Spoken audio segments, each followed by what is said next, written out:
नमस्कार दोस्तों, मैं हीरल कवलानी आपके सामने कुत्ता या बकरी की कहानी लेकर आई हूँ। तो आइए शुरू करते हैं। पंडित राम शंकर यजमानी करके दूसरे गांव से अपने घर की ओर लौट रहे थे। वे बहुत प्रसन्न थे क्योंकि दक्षिणा में उन्हें बकरी मिली थी।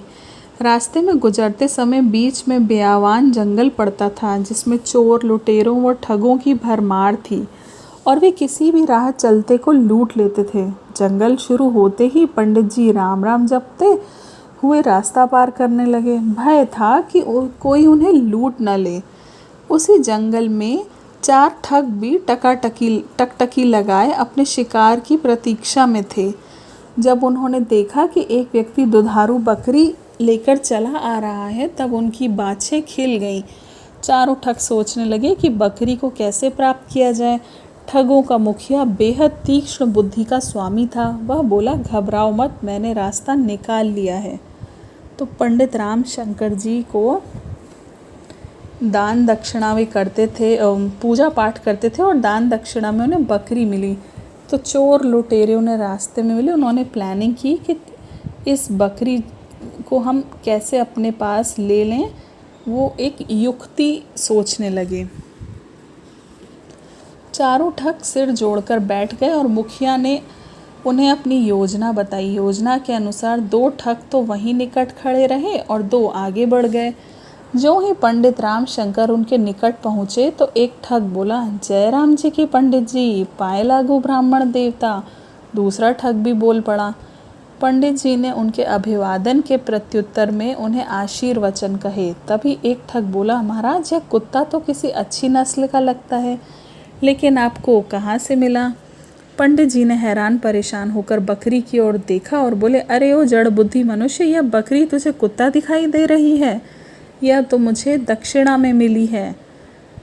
तो रास्ते में एक ठग बोलता है, पाए लागू जी, ये आपको कुत्ता कहाँ से मिला? पंडित जी कहते हैं, ये बकरी है बेवकूफ़, तुम्हें कहाँ से ये कुत्ता दिख रहा है?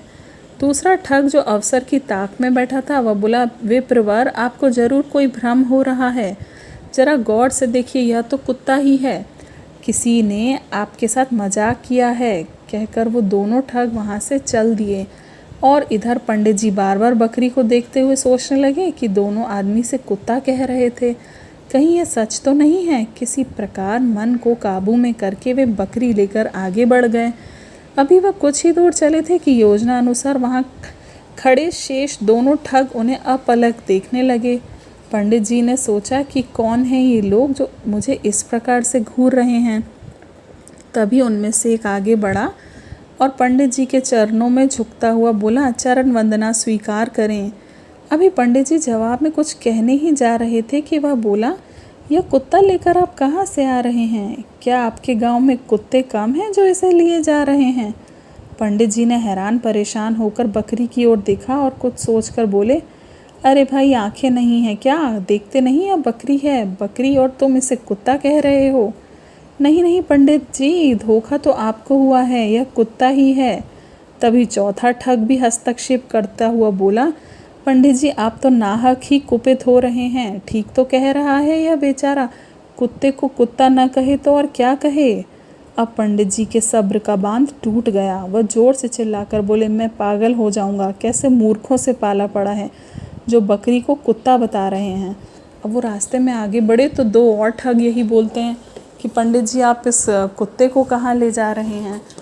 तो वो फिर नाराज़ हो गए कि कुत्ता क्यों कह रहे हैं बकरी को। महाराज, हमारी आपसे कोई शत्रुता तो है नहीं जो हम ऐसा कह रहे हैं।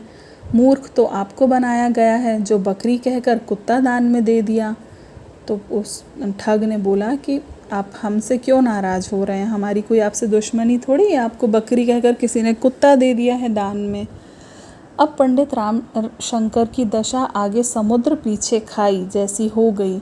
उन्हें विश्वास हो गया कि जो वह दक्षिणा में ला रहे हैं वह कुत्ता ही है, बकरी नहीं।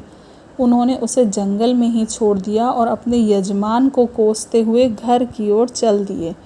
इस प्रकार ठगों ने चतुराई दिखाकर पंडित जी की बकरी हथिया ली।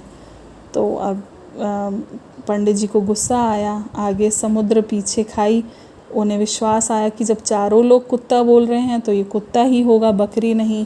तो जहाँ से दान मिला था उस यजमान को कोसते हुए अपने बकरी को वहीं छोड़कर अपने घर की ओर चल दिए। तो देखो ठगों ने चतुराई दिखाकर पंडित जी की बकरी हथिया ली। तो कथा सार यही है कि आत्मविश्वास बहुत बड़ी चीज़ है। 4-5 आदमी भरी दोपहरी को रात कहें तो रात नहीं हो जाएगी।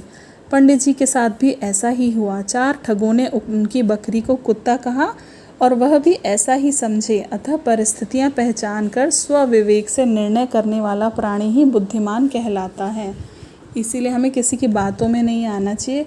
10 लोग रात कहेंगे तो दिन रात नहीं हो जाएगा। तो हमें अपने विवेक, अपनी बुद्धि का प्रयोग करना चाहिए। उम्मीद करती हूँ आपको ये कहानी पसंद आई होगी। कृपया लाइक करें, सब्सक्राइब करें और शेयर करें। धन्यवाद।